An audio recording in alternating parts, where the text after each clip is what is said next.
السلام علیکم ورحمۃ اللہ وبرکاتہ۔ پیار دوستو، ہم آپ سبھی کے لیے حضرت مولانا قاری حنیف صاحب کا بہت ہی زبردست بیان لے کے آئے ہیں۔ دوستو آج کا عنوان ہے ایک یہودی لڑکی کا ایمان لانے کا واقعہ۔ دوستو بیان فرما رہے ہیں خوبصورت انداز میں قاری حنیف ملتانی رحمۃ اللہ علیہ۔ دوستو آپ سے گزارش ہے بیان کو مکمل سنیے گا، اور چینل پہ نئے ہو تو چینل کو سبسکرائب، ویڈیو کو لائک ضرور کر لینا۔ چلو چلتے ہیں اس بیان کو۔ مصر کے کمانڈر نے فاروق اعظم کو لکھ دیا، اللہ والے میں بڑا پریشان ہوں، فوج کے لیے دوسرا راستہ کوئی نہیں، عیسائیوں نے بڑی سازش کی ہے، کہیں مسلمان قوم کا بیڑا غرق نہ ہو جائے۔ امیر المؤمنین خلیفۃ المسلمین سیدنا فاروق اعظم رضی اللہ تعالی عنہ نے خط کا جواب لکھا، فرمایا کوئی پریشانی کی بات نہیں، ساری فوج کو اکٹھا کر کے قرآن کریم کی ایک آیت سنا دو، ایک آیت سنا دو اللہ کے قرآن کی۔ فاروق اعظم کا یہ عقیدہ پوری فوج کو ایک آیت کافی ہے، آج عوام اور حکام کو سارا قرآن کافی کوئی نہیں۔ کون سا گھر ہے جس میں اللہ کا قرآن نہیں رکھا؟ کون سی مسجد ہے جس میں خدا کا قرآن نہیں؟ کون سی بستی ہے جس میں اللہ کا قرآن نہیں؟ اور ظالمو، قرآن کریم کے اوپر گردوں کو بار جمع پڑا ہے، اپنے منہ روزانہ صاف کرتے ہو، خدا کا قرآن بھی کبھی جھاڑا؟ برتنوں کی صفائی، بستروں کی صفائی، گھر کی صفائی روزانہ کی جاتی ہے، اور خدا کے قرآن کو پورے سال ہاتھ لگانے والا کوئی نہیں۔ کمانڈر کو خط لکھ دیا فاروق اعظم رضی اللہ تعالی عنہ نے کہ ایک آیت مسلمان فوج کو اکٹھا کر کے سنا دو۔ چنانچہ کمانڈر نے بغل بجایا، تمام فوجیوں کو اکٹھا کر لیا اور فرمانے لگے قل للمؤمنین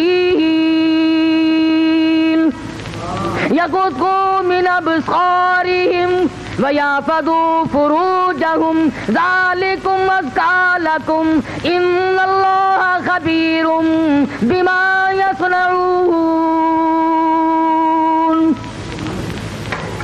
ایک آیت اللہ کے قرآن کی کمانڈر نے سنائی ہے، اور اس کے بعد حکم دیا فوج کو کہ رخصت ہو جائے، چلیں سب۔ اب مسلمان سپاہی گزر رہے ہیں، ڈانس شروع ہے، گانا بجانا شروع ہے، تھک گئی گانا گا گا کر، بے شمار فوج تھی، ڈانس کر کر کے عیسائی لڑکیاں تھک گئی، کسی نے یوں سر اٹھا کے نہیں دیکھا، کسی نے آنکھ اٹھا کر نہیں دیکھا۔ قرآن کی آیت کا ترجمہ تھا، او مومنوں، او مسلمانوں، اپنی نگاہوں کی حفاظت کرو، اپنی شرم گاہوں کی حفاظت کرو، اگر تم کن آنکھوں سے بھی دیکھو گے، یوں ذرا سا کوئے میں سے بھی دیکھو گے، ان اللہ خبیر بما یصنعون، میں تمہاری ساتھ ہوں، میں تمہیں دیکھ رہا ہوں، میں دیکھ رہا ہوں، اگر تم نے ان لڑکیوں کی طرف آنکھ اٹھائی تو میں خدا دیکھ رہا ہوں۔ فوج نے قرآن کی ایک آیت سنی اور چل دیے، نکل رہے ہیں، جا رہے ہیں، کوٹھوں پہ لڑکیاں ناچ ناچ کے تھک گئی، ڈانس کر کر کے تھک گئی۔ بالآخر جب تقریباً ساری فوج نکل گئی، دو چار آدمی رہ گئے، ایک لڑکی کہنے لگی ارے یہ حسن کا نظارہ، یہ جمال، یہ رقص و سرود، یہ گانا بجانا، ہم نے پورا زور لگا دیا، کسی نے آنکھ اٹھا کر نہیں دیکھا، یہ ساری فوج اندھوں کی تو نہیں، وہ سارے اندھے تو نہیں، کوئی تو دیکھو، سر تو اٹھاؤ۔ لڑکیوں کی یہ بات سن کر ایک مسلمان سپاہی چلتا چلتا یوں نظریں کر رکھی ہیں، چلتا چلتا کہنے لگا کیسے کوئی دیکھے گا، سارے کے سارے اللہ کا قرآن سن کے آئے ہیں، سارے اللہ کا قرآن سن کے آئے ہیں، کوئی نہیں دیکھے گا۔ اللہ غنی عیسائی لڑکیاں کہنے لگی وہ کیسا قرآن ہے جو اتنے بڑے جمال کے نظارے سے روک دے، اتنے حسن سے روک دے، گانے بجانے سے روک دے، یہ طرح طرح کے ڈانس ہم نے کیے ان کو دیکھنے سے روک دے، وہ کیسا کلام ہے جس میں اتنی قوت ہے، اتنی اسپرٹ ہے، اتنی شجاعت ہے، اتنی جرأت ہے۔ اور جانے والوں وہ قرآن ہمیں بھی سناتے جاؤ،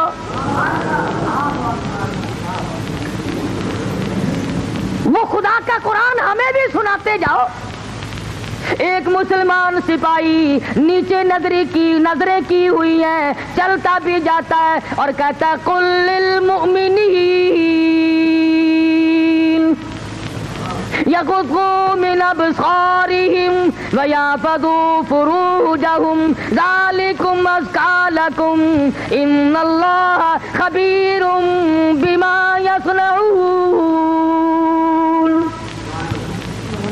ادھر مسلمان سپاہی قرآن پڑھتا جاتا ہے، ادھر پرندوں کی طرح لڑکیوں نے چھلانگ لگا کر کے نیچے آنا شروع کر دیا۔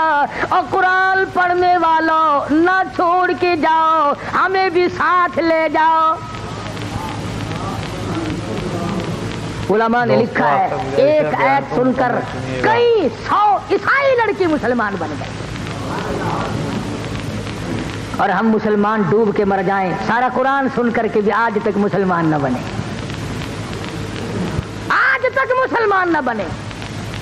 تو خواجہ قطب الدین بختیار کاکی رحمت اللہ علیہ نے چوتھی شرط لکھ ماری، فرمایا میری نماز جنازہ وہ آدمی پڑھائے جس کی ساری عمر میں کبھی بھی کسی حال میں بھی غیر عورت پہ اس کی نظر نہ پڑی ہو۔ دلی میں خواجہ قطب الدین بختیار کاکی رحمت اللہ علیہ کا انتقال ہو گیا۔ میرٹھ، غازی آباد، مراد آباد، پانی پت، سہارنپور، پوری دنیا میں لوگوں نے شور مچایا، اتنی مخلوق آئی۔ علماء کرام نے لکھا ہے کہ کئی لاکھ آدمی جنازہ پڑھنے آیا۔ جنازہ رکھا ہوا ہے، تھوڑی تھوڑی سی دیر کے بعد وصیت نامہ پڑھ کے سنا دیا جاتا ہے کہ بھئی خواجہ صاحب نے یہ لکھا ہے، دیکھ لو، جس میں یہ 4 شرطیں پائی جاتی ہو وہ آگے آؤ اور جنازہ پڑھاؤ۔ مفتی موجود تھے، قاضی موجود تھے، قاری موجود تھے، عالم موجود تھے، مگر اپنے اندر 4 شرطیں مکمل نہیں دیکھتے تھے، کسی نے ہمت نہ کی کہ آگے بڑھ کر جنازہ پڑھائے۔ سچائی کا زمانہ تھا۔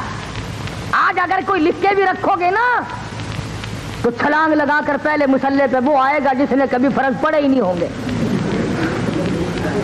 انہوں نے کہا چلو، اور نہیں تو اخبار میں فوٹو تو آئے گا۔ ہاں ہاں، کبھی آج شام کو جا کر کے سارے سرانے لکھ کے رکھ دو، بغیر جنازے کے جانا پڑے گا، پڑھانے والا ملے گا ہی نہیں انشاءاللہ۔ سبحان اللہ، بے شک۔ ان شرطوں والا تجھے ملنا ہی نہیں، اس وقت میں نہیں ملا تو آج کیسے ملے گا؟ خواجہ قطب الدین بختیار کاکی رحمت اللہ علیہ کا جنازہ رکھا ہے، سارا دن گزر گیا، علماء موجود ہیں، محدثین موجود ہیں، بڑے بڑے ولی موجود ہیں، مگر کوئی جنازہ پڑھانے کی ہمت نہیں کرتا۔ بالآخر شام ہوئی، ایک آدمی اگلی صف میں سے نکلا اور خواجہ قطب الدین بختیار کاکی رحمت اللہ علیہ کے جنازے کے قریب پہنچا اور منہ سے کفن کا کپڑا اٹھا کے کہنے لگا، او اللہ والے، سمجھ گیا ہوں، جانتا ہوں کسے لکھ کے گئے ہو، کسے حکم دے رہے ہو۔ او خواجہ، تجھے کیا ملا؟ میرا حال یا رب جانتا تھا یا خواجہ جانتا تھا، اور تجھے کیا ملا میرا راز فاش کر کے؟ میں چاہتا تھا تیرے سوا، میرے رب کے سوا میرا حال دنیا میں کوئی نہ جانے۔ میں نے مخفی زندگی گزاری ہے، اب بڑی مجبوری ہے، آپ نے شرطیں لکھ دی، اب اگر میں اپنا راز چھپاتا ہوں تیرا جنازہ پڑھانے والا کوئی نہیں، اور اگر تیرا جنازہ پڑھاتا ہوں پھر میرا راز باقی کوئی نہیں۔ یا میرا راز کھلتا ہے یا پھر تیرا جنازہ رہتا ہے۔ او خواجہ تجھے کیا ملا، خود رخصت ہو گئے، مجھے دنیا والوں کے سامنے رسوا کر گئے۔ میں چاہتا تھا تیرے سوا، میرے رب کے سوا میرا حال کوئی نہ جانے، میں یوں ہی اپنے رب کے حضور جانا چاہتا تھا۔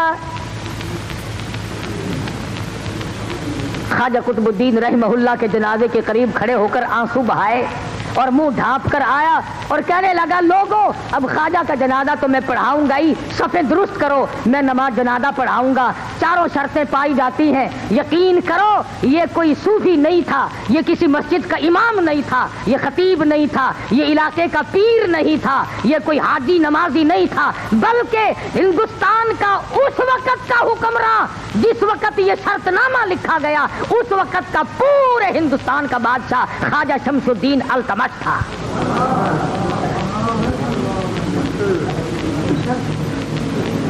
پورے ہندوستان کا حکمراں، اور ساری عمر میں ایک جماعت کی نماز نہ گئی، بادشاہ ہو اور تہجد کی نماز قضا نہ ہو، بادشاہ ہو اور عصر کی سنتیں کبھی نہ چھوٹی ہو، بادشاہ ہو اور بہن بیٹی اور بیوی اور ماں کے سوا کبھی عورت نہ دیکھی ہو۔ مسجد میں بیٹھے ہو، وضو کر کے بیٹھے، ایمانداری سے ذرا کلیجے پہ ہاتھ رکھ کے سوچو جب بادشاہ ایسے ہوں گے تو پبلک کیسی ہوگی، عوام کیسے ہوں گے، لوگ کیسے ہوں گے، حالات کیسے ہوں گے، اس وقت کیسی ہوا چلتی ہوگی۔ ارے خدا کی قسم ہر آدمی جو مرتا تھا سیدھا جنت میں جاتا تھا۔ اللہ اکبر، بے شک۔ اب میں تمہیں کیا بتلاؤں کہ ان کے بعد بادشاہ کیسے کیسے آئے اور کیسے کیسے ہیں۔ میری ساری تقریر کا ناش کر کے کوئی لوگ یوں کہہ دیں گے کہ سیاسی تقریر شروع کر دی۔ میں کہتا ہوں کوئی بھی ہو، وزیر ہو، صدر ہو، گورنر ہو، کمشنر ہو، ذمہ دار ہو، تاجر ہو، ارے مسلمان بن کے مرنے کی کوشش کرو، تمہیں ہو کیا گیا۔ سلطان عالمگیر مغلیہ خاندان کا بادشاہ ہے، ملا جیون رحمت اللہ علیہ کا جنازہ، اس کے استاد کا جنازہ رکھا ہے جامع مسجد دلی کے سامنے۔ انہوں نے شرط لکھی اس طرح کی کہ میری نماز جنازہ وہ پڑھائے جس کی ساری عمر میں کبھی تہجد قضا نہ ہوئی ہو۔ عالمگیر کی چیخ نکل گئی اور فرمایا لوگوں صفیں باندھ لو، میں پڑھاؤں گا۔ الحمدللہ فقیر کی ساری عمر میں کبھی تہجد قضا نہیں ہوئی۔ ابھی تم سارے بیٹھے کہہ رہے ہوگے کہ ساری باتیں دلی کی کرتا ہے، بس ملتان کی بتا دوں۔ ہاں تم سارے ولی، میں تو تم سب کو ولی مانتا ہوں۔ حافظ جمال صاحب کا مزار ملتان میں ہے، حافظ جمال رحمہ اللہ کا مزار ہے نا، تاریخ شاہد ہے ملتان کی کہ حافظ صاحب نے یہی دو شرطیں لکھی، میری نماز جنازہ وہ پڑھائے جس کی عصر کی سنتیں ساری عمر میں کبھی نہ چھوٹی ہو اور تہجد کبھی قضا نہ ہوئی ہو۔ یہ ملتان شہر کی تاریخ گواہ ہے۔ صبح رات کو انتقال ہوا، سارا دن جنازہ لیے بیٹھے رہے، کوئی جنازہ پڑھانے کی جرت نہیں کرتا۔ شام ہو گئی، ایک شخص آیا، اس کے پیروں پہ گرد و غبار پڑا ہوا تھا، کپڑوں پہ گرد و غبار تھا، ایسا معلوم ہوتا تھا کہ دور کا مسافر پیدل چل کے آیا۔ جنازے کے قریب کھڑا ہو کے کہنے لگا صفیں درست کرو، میں جنازہ پڑھاؤں گا، صفیں درست کرو، میں جنازہ پڑھاؤں گا حافظ جمال کا رحمہ اللہ۔ میرے تیرے جیسے دوڑے، وہ جی سرکار جنازہ تو پڑھاؤ گے، شرطوں کا پتہ ہے، شرطیں بڑی سخت ہیں ورنہ صبح سے کب سے دفنا کے فارغ بھی ہو گئے ہوتے، ہم یوں ہی لیے بیٹھے، سارا دن گزر گیا، جناب پتہ نہیں کہاں سے آئے چل کے جنازہ پڑھانے لگ گئے۔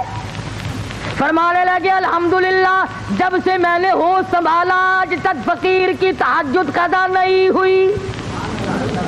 فرمایا آج تک جب سے میں نے ہوش سنبھالا دیگر کی عصر کی سنتیں میری قضا نہیں ہوئی۔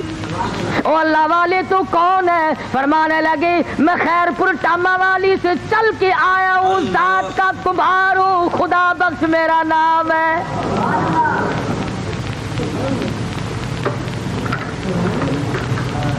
بتانا یہ چاہتا تھا کہ ہم تو ولی ایسے لوگوں کو مانتے ہیں، اب تم ان کو ولی مانتے رہو،